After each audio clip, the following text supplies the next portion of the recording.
사랑의 하나님, 이 땅에 오셔서 기쁜 소식을 전하신 주님께 감사를 드립니다. 또한 많은 사람들 가운데 우리를 선택하셔서 주님을 믿게 하시고 주님을 예배하게 하시고 주님을 찬양할 수 있는 사람들로, 주님의 은총에 감사할 수 있는 사람들로 선택하심 모두 감사드립니다. 하루하루를 살기 위해 세상에 집중할 수밖에 없는 우리는 주님 앞에 나올 때마다 회개하고 또 회개합니다. 미련하고 약한 우리이지만 주님은 그런 우리를 죄 없다 하시니 그 은총에 우리는 감사와 영광을 돌릴 수밖에 없습니다. 주여, 우리를 불쌍히 여겨 주시옵소서. 주님, 이 나라를 다스리는 대통령의 무능함이 온 세상에 드러나 누구나 국정을 논할 수 있게 된 것을 보니 그들의 악행이 하늘에 닿은 듯합니다. 주님은 평화와 사랑의 왕이시니 악한 이들을 벌하시고 선한 자를 세우시어 이 땅에 고통받는 이들이 더 이상 없게 하여 주시옵소서. 이 땅에 완전한 하나님 나라가 열릴 수 없다는 것을 우리는 알고 있으나 억압받고 눈물 흘리는 모든 사람들에게 자유와 평화를 맛보게 하여 주시옵소서. 가장 어두운 새벽에 여명이 비추듯 이때에 공의와 정의가 바로서게 하여 주시고 이 나라에 희망의 씨앗을 심어 풍성한 열매가 맺히게 하여 주시옵소서. 주님이 세우신 신풍교회에 이전처럼 항상 함께하여 주시고 우리의 모든 사역들이 주님 앞에서 진실되게 하시고 또 서로 사랑하고 인내하고 섬기며 사랑의 열매들이 풍성하게 맺히는 교회, 진정 주님 앞에서 아름다운 교회가 되게 하여 주시옵소서. 오늘 이 작은 사람을 통해 주시는 주님의 말씀이 우리의 삶을 건강하게 하는 양분이 되게 하실 줄 믿으며 사랑과 은혜가 충만하신 예수님의 이름으로 기도합니다. 아멘.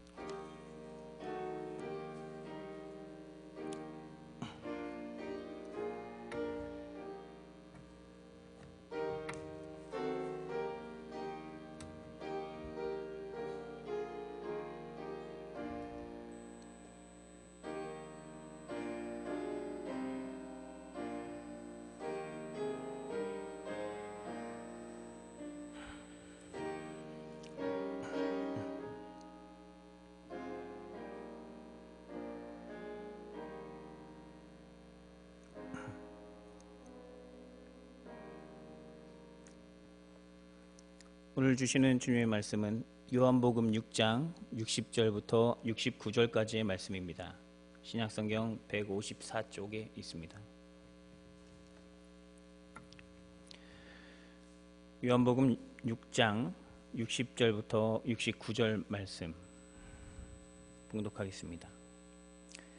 제자 중 여럿이 듣고 말하되 이 말씀은 어렵도다 누가 들을 수 있느냐 한데 예수께서 스스로 제자들이 이 말씀에 대하여 수군거리는 줄 아시고 이르시되 이 말이 너희에게 걸림이 되느냐 그러면 너희는 인자가 이전에 있던 곳으로 올라가는 것을 본다면 어떻게 하겠느냐 살리는 것은 영이니 육은 무익하니라 내가 너희에게 이른 말은 영이요 생명이라 그러나 너희 중에 믿지 아니하는 자들이 있느니라 하시니 이는 예수께서 믿지 아니하는 자들이 누구며 자기를 팔 자가 누구인지 처음부터 아심이로라. 또 이르시되 그러므로 전에 너희에게 말하기를 내 아버지께서 오게 하여 주지 아니하시면 누구든지 내게 올 수 없다 하였노라 하시니라. 그때부터 그의 제자 중에서 많은 사람이 떠나가고 다시 그와 함께 다니지 아니하더라. 예수께서 12 제자에게 이르시되 너희도 가려느냐? 시몬 베드로가 대답하되 주여 영생의 말씀이 주께 있사오니 우리가 누구에게로 가오리까? 우리가 주는 하나님의 거룩하신 자인 줄 믿고 알았사옵나이다. 아멘.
성도 여러분 반갑습니다. 한 주간 동안 또 이전부터 그랬지만 이제 너무나도 나라가 혼란스러운 상황에서 또 지금까지 우리가 대통령으로 삼고 있던 그런 사람이 또 꼭두각시였다라는 것, 뭐 측근들과 나라 돈을 빼돌리는 데만 관심이 있었다는 것, 이런 모든 것들이 드러나서 너무나도 안타까운 현실이 있고, 또 이제 다른 나라들에서 그래서 우리나라를 평가하기를 너희는 샤머니즘 국가 아니냐라고 이야기할 정도로 이제 우리나라가 이 무당에 사로잡혀 있는, 또 그런 신들을, 무당과 같은 신들을 섬기는 나라로 이제 외국 사람들은 이제 한국 사람들 하면 그런 사람이 대통령이었다라는 건 한국 사람들을 다 그렇게 또 평가하는 시선들이 생긴다는 것이거든요. 참 슬픈 현실이 아닐 수가 없습니다. 네. 어젯밤 이제 전국의 곳곳에서 사람들이 이제 대통령이 내려오라는, 이제 하야하라는, 어차피 능력이 원래부터 없었지만 이제 다 드러났으니 내려오라라는 대통령 하야를 외치기 위해서 많은 사람들이 광장으로 모여들었고요. 어제 광화문, 서울에서만 모인 사람들이 한 20만 명 정도가 된다고 합니다. 네. 이 기회로 이 나라의 또 정치가 조금 더 이제 깨끗해지고 우리나라가 건강하고 살기 좋은 나라로 변화되고, 또 정직한 사람이 정말 형통하게 되는 그런 세상이 열렸으면 하는 간절한 바람을 또 이야기해 봅니다. 예수님이 활동하던 시기에도 이 정치가, 그 나라 이스라엘의 정치나 사회 환경이, 또 경제적인 상황이 매우 어려운 때였습니다. 그 당시에도. 네. 먹고 사는 문제에서부터 사람들에게는 너무나도 여유로운 마음들이 없었고요. 그렇기 때문에 사람들에게는 지금 우리 이 국민들이 막 광장으로 나가서 바꿔보자, 내려와라 이렇게 외치는 것처럼, 그 이스라엘 당시에도 로마의 압제, 그 식민 지배, 이런, 그리고 사회 불공정함, 또 그 안에서 또 유대인들은 율법으로서 또 억압을 받고 여러 가지 사회적으로 경제적으로나 너무나도 어려운 처지에 있었습니다. 그래서 세상 사람들에게는 뭔가 세상의 이 불공정한 구조로부터 우리가 벗어날 수 없는가 하는 이런 질문들이 속속 곳곳에서 피어났고요. 또 그렇게 세상을 어떻게 하면 뒤집어 볼 수 있을까? 왜 나는 불행한가? 왜 모두가 행복하지 못한가라는 이런 질문들이 곳곳에서 나왔고, 또 그렇게 세상을 바꿔보자 하는 그런 열망들이 사람들 속에서, 민중들 속에서 새록새록 피어나고 있었습니다. 민심이 이렇게 막 끓어오르는 때에 예수님이라는, 이 예수라는 한 갈릴리 지방의 청년이 나타나서 사람들을 변화시키고 사람들에게 하나님 나라의 가르침, 이전까지 듣지 못했던 율법의 해석들을 이야기해주고, 또 많은 사람들에게 기적을 행하시고, 또 그를 통해서 병든 자들이 낫게 되는 현상을 보게 됩니다. 그리고 오늘 6장이 꽤 많죠. 71절이나 되는 말씀이 있는데, 이 6장의 초반부에는 오병이어, 우리가 잘 알고 있는 오병이어 기적 이야기가 나옵니다. 그 5개의 빵과 2마리의 물고기로 5,000명이 넘는 사람들이 다 먹고도 12광줄이나 남는다는 그 너무나도 놀라운 그 기적 같은 이야기가 앞에 있었습니다. 이 유대 민중들은 그 예수님께서 일으키시는 그 기적을 눈앞에서 다 보았고요. 그리고 그들이 생각하기로, 이 사람인가 보다, 이 사람이 우리를 그렇게, 이 세상을 변화시킬 바로 그 사람인가 보다, 우리 세상을, 이 부정한, 이 불공평한 세상을 바꿔줄 바로 그 메시아인가 보다, 옛날에 율법에서 말했던 다시 오실 것이라고 하던 그 메시아, 그분이 바로 이 예수라는 사람인가 보다 라고 생각을 했습니다. 그래서 그들은 예수님을 임금으로, 그 나라의, 우리 이스라엘의 왕으로 세우기 위해서 예수님을 따라다녔습니다. 이런 사람이 우리 왕이 되어야 되지 않겠냐라고 했던 것이죠. 그러나 예수님은 그 제안들을 모두 다 뿌리치고 거절하셨고요. 그 자리를 떠나셨다라는 말로 이 오병이어의 이야기가 마무리됩니다. 그러나 예수님만이 세상을 바꿀 수 있다라고 생각한 이 유대인들은 거기에서 포기하지 않고 예수님을 쫓아왔습니다. 이런 사람이 왕이 돼야 되잖아 라고 하면서 막 열정적으로 끝까지 따라왔던 것이죠. 유대 민중들은 예수님께서 이 오병이어로 5,000명이나 되는 사람들을 다 먹이고도 남을 만한 양식을 만들어주신, 그런 현상을 있게 하신 이 예수님의 기적을 보면서 그 옛날에 이스라엘 백성들이 출애굽 시절 광야에서 40년 동안 그 먹을 것이라고는 찾아볼 수 없는 그 광야에서 만나로 이스라엘 백성들을 안전하게 그 먹을 거리에서 먹을 걱정에서 해방되게 하시고, 또 불기둥과 불기둥과 구름 기둥으로 그 이스라엘 백성들을 낮과 밤에 인도하시면서 낮에는 구름 기둥으로 그늘과 또 그늘로서 안전하게 시원하게 다닐 수 있게 하시고, 밤에는 또 따뜻한 불기둥 옆에서 정말 그 추위에 얼어 죽지 않도록 보호하시면서 먹을 것 또 생존하기 위해서 또 잘 자고 또 이동하는 동안에 항상 그 모든 순간순간을 하나님을 믿기만 하면, 하나님을 믿고 따라가기만 하면, 하나님께 순종하기만 하면 살 수 있었던 그 시절, 오직 하나님으로만 우리가 또 다른 걱정하지 않고 우리의 욕심 부리지 않고 하나님으로만 살 수 있었던 그때의 그 만나, 그 기적을 오늘 5천 명을 오병이어로 먹이신 이 기적을 통해서 예수님에게서 그때의 기적을 본 것입니다. 그때 모세를 통해서 우리에게 보여주신 그 기적, 하나님께서 우리를 그렇게 인도하셨던 그때의 그 역사적인 날, 40년 동안이라는 시간을 우리를 굶어 죽지 않게 하셨던 우리 민족을, 그래서 지금 여기 있는 우리를 있게 하신 이 그때의 하나님이, 그때는 모세를 통해서 그런 기적들을 보여주셨지만 이제 여기 있는 예수를 통해서 보여주시는구나 라고 생각을 했던 것입니다. 그런 때가 예수님으로 인해서 이루어질 수 있을 거다라고 사람들은 생각을 했습니다. 그런데 예수님은 그런 민중들의 기대와는 다르게 전혀 다른 말씀을 하십니다. 요한복음 6장 26절을 한번 보겠습니다. 6장 26절과 27절로 가보시면 제가 읽어드리겠습니다. 예수께서 대답하여 이르시되 내가 진실로 진실로 너희에게 이르노니 너희가 나를 찾는 것은 표적을 본 까닭이 아니요 떡을 먹고 배부른 까닭이로다.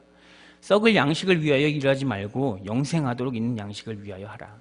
사람들이 따라왔던 이유는 오병이어라는 기적, 오병이어가 5천 명을 먹고도 남는 양식이 되었던 그 기적, 그 기적을 보고 너희가 먹고 배불렀기 때문에 거기에서 너희는 구원을 찾았다라는 것입니다. 먹고 배부르는 것에서 구원을 찾았던, 그러나 이런 것들은 예수님께서 썩을 양식이라고 또 표현을 하셨죠. 그런 너희가 나를 따르는 이유가 바로 먹을 것을 채워졌기 때문에, 배부르기 때문에 따른 것이야. 그런데 그거는 정말 나를 온전히 아는 게 아니다. 이것은 썩을 양식이야. 이 땅에서 잠시 있고 사라질, 너희가 정말 나를 따름으로써 너희가 알아야 할 것은 너희들을 영생하도록 만드는 그런 양식, 그것을 위해서 일을 하는 것이 중요하다라고 말씀해 주신 것입니다. 그리고 30절과 31절로 가보면 이 유대인들은 만나 같은 표적 정도, 이런 표적 정도는 있어야 우리가 하나님이 보내신 자인 줄 알지 않겠습니까? 라고 또 예수님께 반문을 합니다. 이 사람들에게 먹고 사는 문제만큼 중요한 것이 없었다는 것을 이 말에서 알 수가 있습니다. 당연한 말이죠. 사람들에게 먹고 사는 문제는 너무나도 중요한 문제가 아닐 수가 없습니다. 그래서 그 사람들의 관심을 알기 때문에 언제나 정치인들의 공약도 경제 문제를 가장 중요하게 생각하고, 문제는 경제야, 경제를 살려야 우리가 다 잘 먹고 잘 살 수 있어라는 말들을 누구나 변함없이 똑같이 이야기합니다. 주식을 조작해서 주식을 조작한 사기꾼이다라고 평가를 받던 우리 이명박이라는 대통령도 그 사람이 대통령으로 당선될 수 있었던 이유도 그 사람이 사기꾼이면 어때? 나라를 잘 먹고 잘 살게만 해주면 됐지라고 하는 이런 막연한 기대가 있었기 때문에 그 사람이 대통령이 될 수가 있었죠. 5년 이명박 대통령이 대통령 임기하는 동안에 우리나라가 정말 잘 살고 잘 먹고 잘 살게 되었을까요? 네. 그 집안만 잘 먹고 잘 살게 되었죠. 네. TV 프로그램의 관심도 똑같습니다. TV 프로그램도 항상 우리에게 먹고 살고 돈 벌고 하는 일들을 많이 보여줍니다. 그리고 우리는 거기에 또 관심이 쏠리고요. TV 속에서 보는 연예인들의 대화도 내가 얼마를 벌었고 몇 평짜리 집에 살면서 건물이 몇 개고, 또 어떤 가수는 내 음원이 몇 초에 한 곡씩 팔렸다, 그래서 얼마만큼의 수익이 나에게 들어왔다라든지 하는 등의 이런 돈 이야기에서 벗어나지를 못합니다. 왜일까요? 그것을 보는 또 시청자들이, 국민들의 관심이 그곳에 쏠려 있으니, 또 돈 이야기를 해야 시청률이 그만큼 나오기 때문에 그렇다는 것입니다. 마찬가지로 대학도 돈 잘 버는 과는 인기가 있고 인문예술계열과는 점점 폐과되어 가고 있습니다. 네. 교회에서도 마찬가지입니다. 돈에서 완전히 자유하지 못한 건 우리 교회도 또 마찬가지죠. 네. 돈 문제는 우리 일상에서 수없이 마주치는 문제이기 때문에 우리에게 관심이 가는 것은 당연한 현상입니다. 이것을 우리가 돈에만 관심을 가진다는 것이 죄라고 성경에서는 이야기하지만, 이것을 우리가 거부할 수 있는 힘은 없습니다. 우리는 어쩔 수가 없습니다. 그런 죄인입니다. 우리가 하나님 나라에 대해서 상상할 때도 돈 걱정, 건강 걱정 하지 않을 수 있는 나라로 한정되어서 생각할 수 있는 이유도 순전히 우리는 인간 중심적으로밖에 생각할 수가 없기 때문입니다. 하나님 중심적으로 하나님의 말씀이 무엇을 의미하는지 우리는 모두 다 알지는 못하는 그런 미약하고 한정적인 인간입니다. 천국이 만일 딱 우리가 생각하는 만큼의 그런 나라라면 인간들은 또 지루해서 또 다른 그 안에서 범죄를 또 저지르고 말 것입니다. 그것이 바로 죄인인 인간입니다. 네. 하나님의 나라는 하나님만이 정확히 아시는 것입니다. 네. 사람은 건강하다고 해서 만족하며 사는 것도 아니고, 돈이 많다고 해서 만족하는 것도 아니고요. 또 아주 높은 권력을 가지고 있다고 해서 참된 만족을 느끼는 그런 존재가 아닙니다. 네. 하나님께서 그렇게 만드셨습니다. 그러나 뉴스를 보면 돈과 권력에 참된 만족을 느끼면서 사는 사람들이 있는 것 같기는 합니다만, 그들은 결국 죽을 때가 오고 나서야 알게 되겠죠. 네. 돈과 권력이 사람을 구원에 이르게 할 수는 없다는 것을요. 예수님은 따라온 사람들을 그렇게 자신들을 정치적으로 안전하게 이끌어줄 예수님을 따라온 사람들은 자기들을 정치적으로 이 나라를 완전하게 온전하게 잘 먹고 잘 사는 나라로 만들어줄 왕이 될 줄로 믿었습니다. 그리고 그들은 그렇게 찾았고, 그런 사람이 예수님이 될 줄로 알았습니다.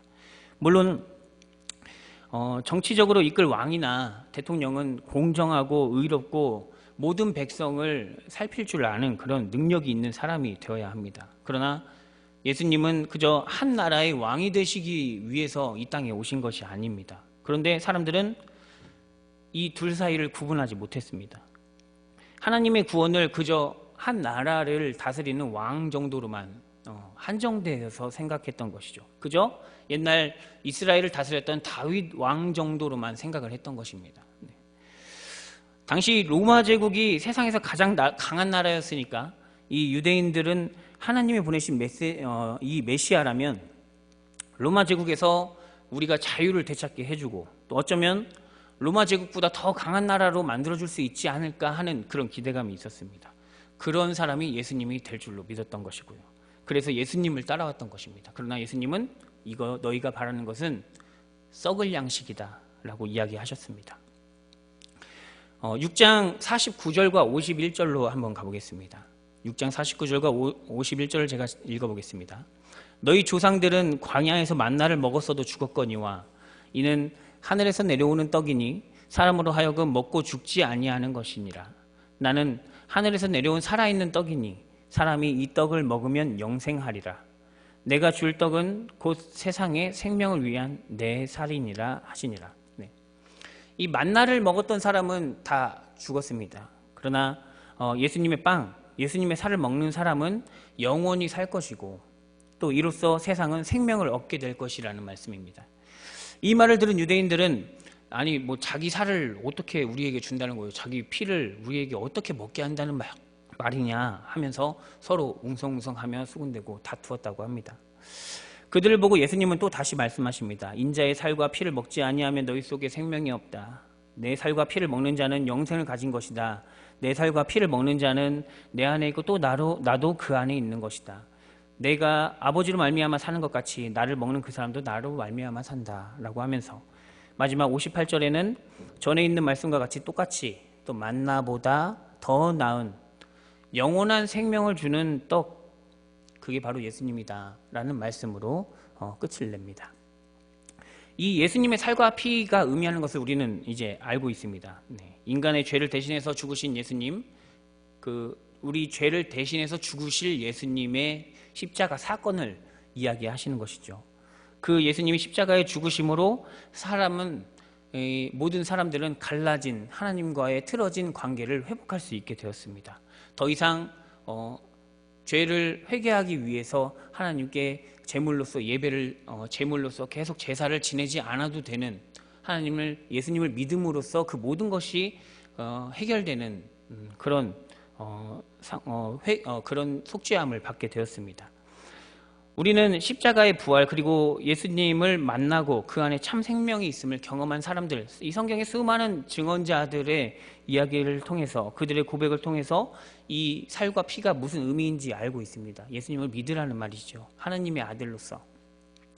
그런데 당시 유대인들은 이 말을 도저히 이해할 수가 없었습니다. 아무리 생각해봐도 그게 무슨 말인지 모르겠는 것이죠. 뭔 살과 피를 뭘 먹어.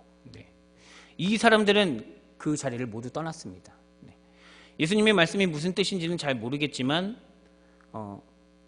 우리가 생각하는 그저 저러 로마 제국으로부터 우리를 구원해 줄 왕이 될 사람은 아니구나라는 것을 알자 떠난 것입니다. 예수님은 나와 상관없는 사람이구나 라는 것을 알고 떠났던 것이죠.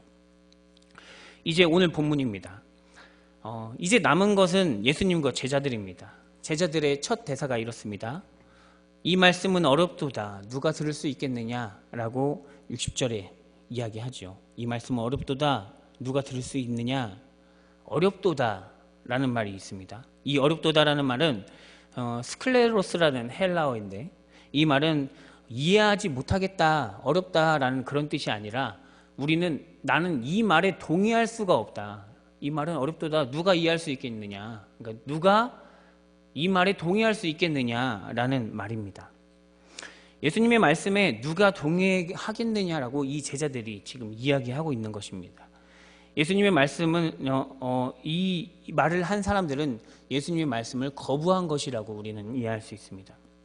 그리고 그와 일관된 결과로 66절로 가보면 그들 중 많은 제자들이 예수님 앞에서 떠났다고 합니다. 앞에서 떠난 유대 민중들처럼 그들도 예수님 곁을 떠났습니다.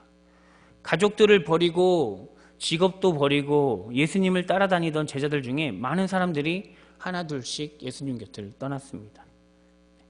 이제 남은 제자들, 12제자들만이 남게 되었습니다. 이 떠난 제자들도 앞에서 떠난 유대인들처럼 예수님을 따라가면 이 세상에 혁명 같은 것이 이루어져서 세상이 뒤집어져서 우리가 하나님 나라처럼 열리지 않을까라는 기대감이 있었던 것입니다. 이 떠난 모든 사람들은 유대 민중들과 다르지 않은 그런 사람들이었습니다. 그런데 예수님의 목적은 그것이 아니라고 판단되자 실망하고 떠난 것이죠. 이들의 관심도 역시 눈에 보이는 이 물질적인 것들에만 관심이 있었기 때문에 그들은 예수님에게서 관심이 사라져버린 것입니다. 예수님은 이런 관심을 앞에서 계속 썩어질 것들이라고 하시니까요. 예수님은 떠나가는 제자들의 모습을 보면서 어떤 생각을 하셨을까요? 그들을 불쌍히 여기셨을까요? 안타까운 마음이 들었을까요? 아니면 이제야 알곡과 가라지가 제자들 중에서 갈라지는구나, 확연히 드러났구나 라고 생각하면서 오히려 잘됐다라고 생각하셨을까요? 여기 있는 우리는 과연 알곡일까요? 세상의 물질적인 것보다 하나님의 나라가 나에게 더 우선순위 되는 관심입니까? 영원한 것에 관심이 있는지 썩어질 것에 관심이 있는지 항상 자신을 살피시는 여러분들이 되기를 바랍니다. 그리고 예수님이 무슨 말씀을 하시고 그를 통해서 사람들이 어떻게 변화되었는지 우리가 항상 관심을 해야 됩니다. 그리고 말씀도 읽고 그 말씀에 관련된 책들도 읽어야 됩니다. 그 말씀을 해석해 주는 책들이죠.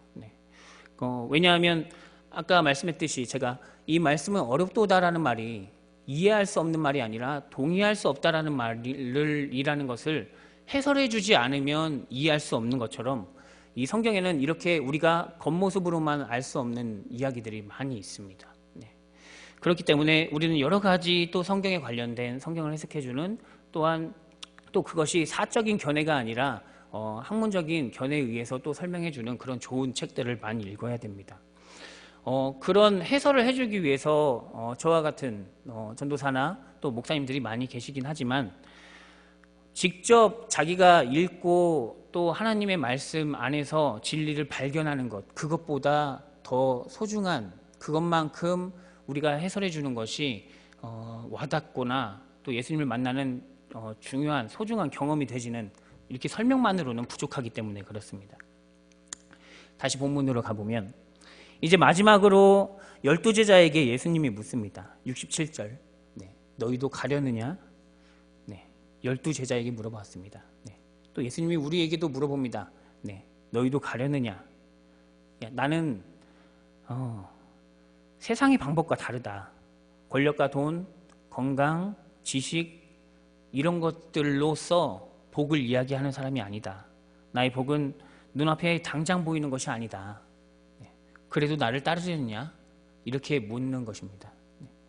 한국 기독교인들 중에 많은 사람들이 예수님을 믿는 이유가 유대 민중들과 떠난 제자들의 마음과 같을 것입니다.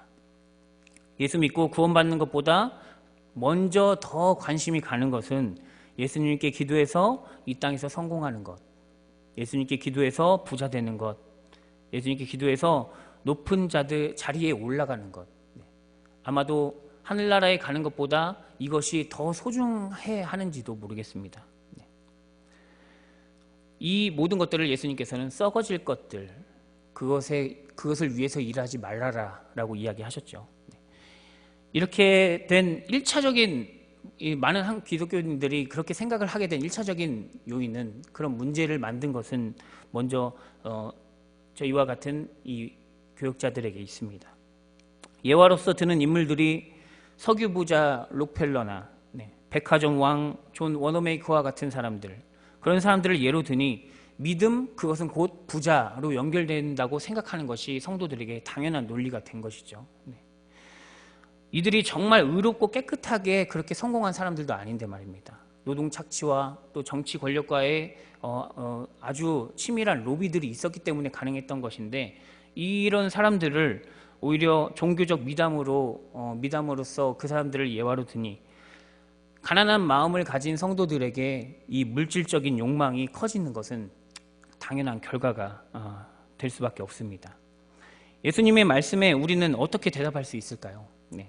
제자들이 어떻게 대답했는지 보겠습니다.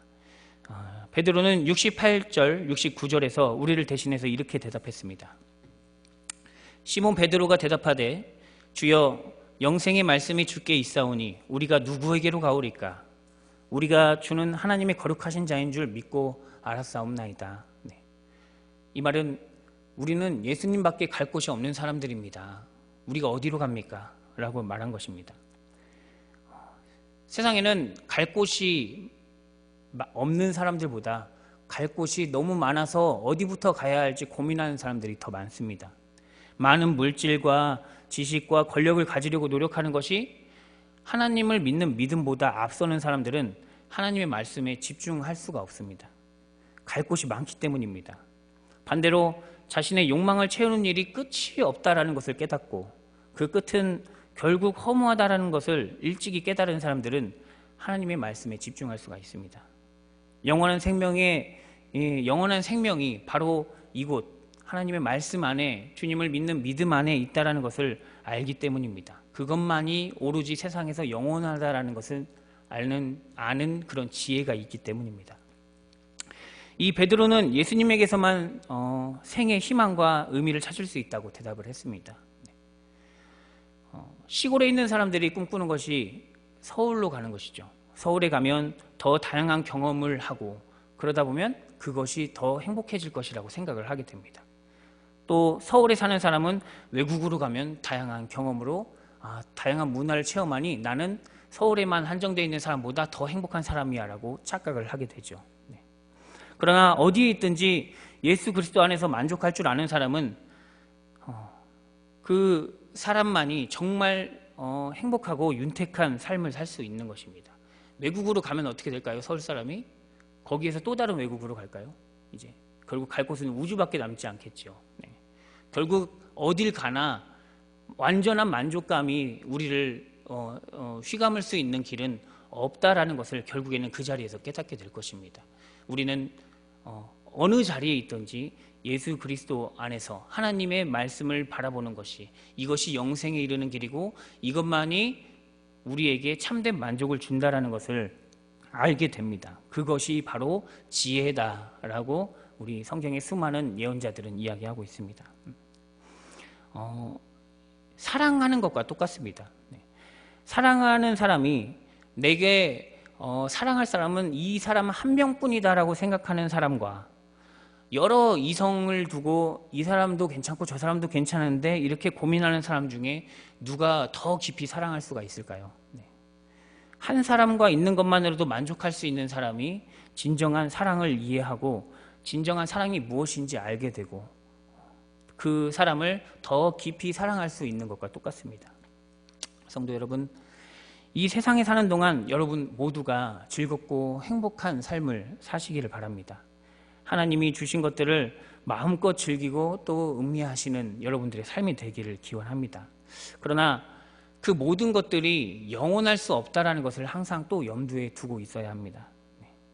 지혜 있는 사람은 모든 것이 하나님으로부터 왔고 이 모든 것은 모든 물질적인 것들은 영원할 수 없고 하나님으로 인해서 하나님의 숨 한 번이면 모두 다 사라질 것들이라는 것을 아는 사람, 그 사람이 진정 지혜 있는 사람이고 하나님으로부터 영원한 참된 만족을 얻을 수 있는 사람입니다. 영원한 것은 오직 하나님의 말씀과 그의 아들 예수 그리스도라는 것, 그 안에 참 생명이 있다는 것을 실제로 발견하고 또 경험하면서 진정 이 베드로의 고백처럼 고백하며 주님밖에 우리는 갈 곳이 없다라는 것을 삶의 진정한 나의 마음에서 나오는 진정한 고백들로 나타나는 우리의 삶이 되기를 간절히 기원합니다. 기도하겠습니다. 너희도 가려느냐 물으시는 주님의 질문에서 우리를 불쌍히 여기시는 주님의 마음이 느껴집니다. 우리는 세상의 마음이 쏠릴 수밖에 없는 연약한 존재입니다. 주님, 이런 우리를 용서해 주시고 우리가 세상에 살면서 영원한 것과 썩어질 것들을 구분하게 하여 주시옵소서. 그리고 영원한 것이 주는 즐거움에서 세상에서 썩어질 유혹들을 모두 덮어 이기는, 승리하는 그런 주님의 거룩한 자녀들이 되게 하여 주시옵소서. 예수님의 이름으로 기도합니다. 아멘.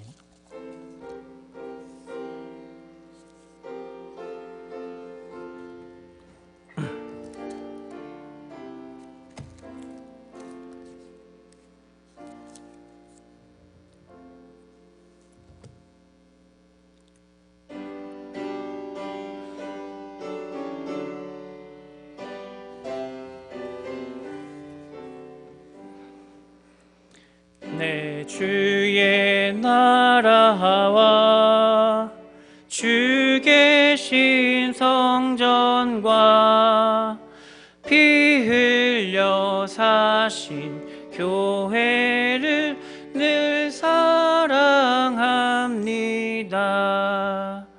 내 주의 교회는 천성과 같아서 눈동자같이 아끼사 늘 보호하시네.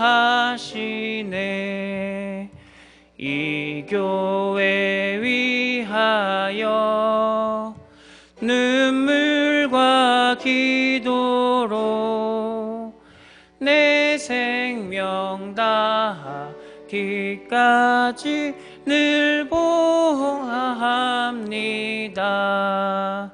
성도의 교제와 교회의 위로와 구주와 맺은 언약을 늘 기뻐합니다. 하늘의 영광과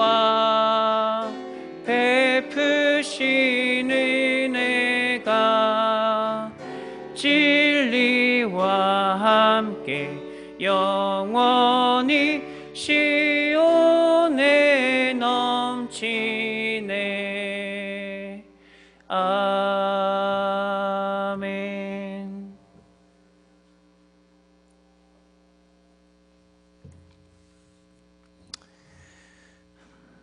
우리의 생명이신 주님, 우리의 삶의 감사들이 차곡차곡 쌓여 주님께 11조로 감사헌금으로 또 선교헌금으로 우리가 주님께 드립니다. 또 주정헌금으로 드립니다. 주님께 나의 소중한 일부를 드리는 것이 마땅하며 또 즐겁게 드리는 이 마음들을 주님 기억하여 주시고 그들이 삶의 기쁨과 감사가 언제나 넘치게 하여 주시옵소서. 주님께 드리지 못하는 손길에도 주님의 은혜와 자비가 늘 함께하여 주시고 세상 속에서 살아가며 주님 뜻대로 가난한 자들과 나누며 베푸는 넉넉한 마음을 주시옵소서. 예수님의 이름으로 기도합니다. 아멘.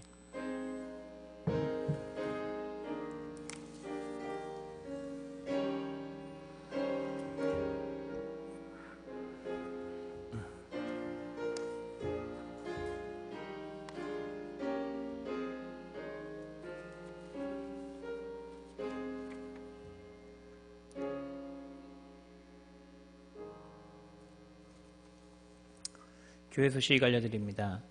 금주의 생명의 양식은 예레미야 19장부터 예레미야 25장입니다. 읽고 풀어서 제출해 주시기 바랍니다. 금주의 전도는 수요일은 1조, 목요일 2조, 금요일 5조가 담당합니다. 가을 신방이 모두 마쳐졌습니다. 빠진 가정은 목자에게 신청하여서 받으시기 바랍니다. 기관 소식입니다. 임시당회가 오늘 오후 1시 20분에 당회실에서 있습니다. 노회 및 연합회 소식입니다. 고북교회 입당 예배가 11월 6일 주일 오후 4시에 있습니다. 전북노회 원로목사 원로장로 부부 위로회가 11월 10일 목요일에 강천산 및 온천에서 있습니다. 전종홍산교회에서 오전 9시에 출발합니다. 우리 평화의 인사하겠습니다.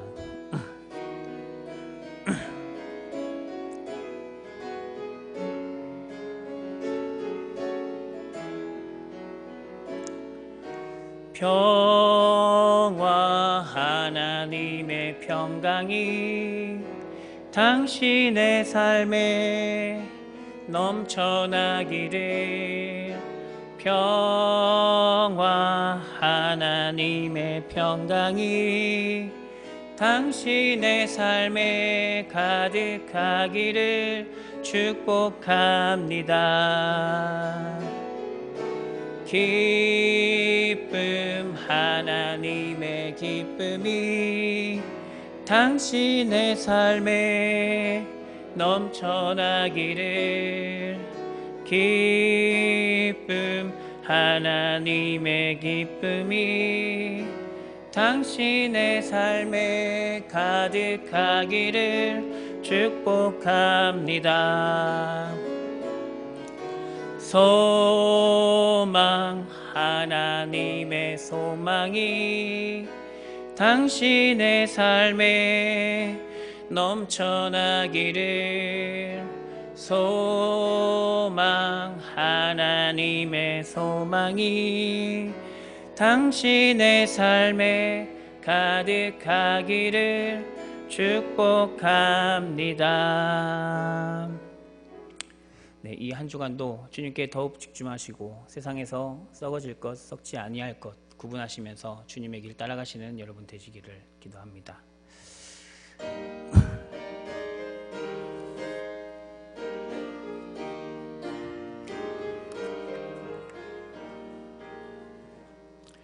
시온 성과 같은 교회 그의 영광 한없다. 허락하신 말씀대로 주가 친히 세웠다. 반석 위에 세운 교회 흔들 자가 누구랴. 모든 원수의 워사도 아무 근심 없도다. 생명샘이 솟아나와 모든 성도 마시니 언제든지 흘러넘쳐 부족함이 없도다. 이런 물이 흘러가니 목마를 자 누구랴. 주의 은혜 풍족하여 넘치고도 넘친다.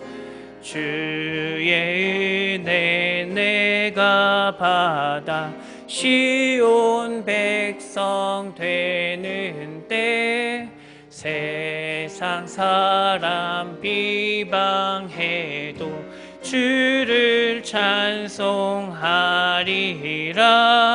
세상 헛된 모든 영광 아침 안개 같으나 주의 자녀 받을 복은 영원 무궁하도다. 아멘. 주기도문 하겠습니다. 하늘에 계신 우리 아버지여, 이름이 거룩히 여김을 받으시오며 나라에 임하옵시며 뜻이 하늘에서 이룬 것 같이 땅에서도 이루어지이다.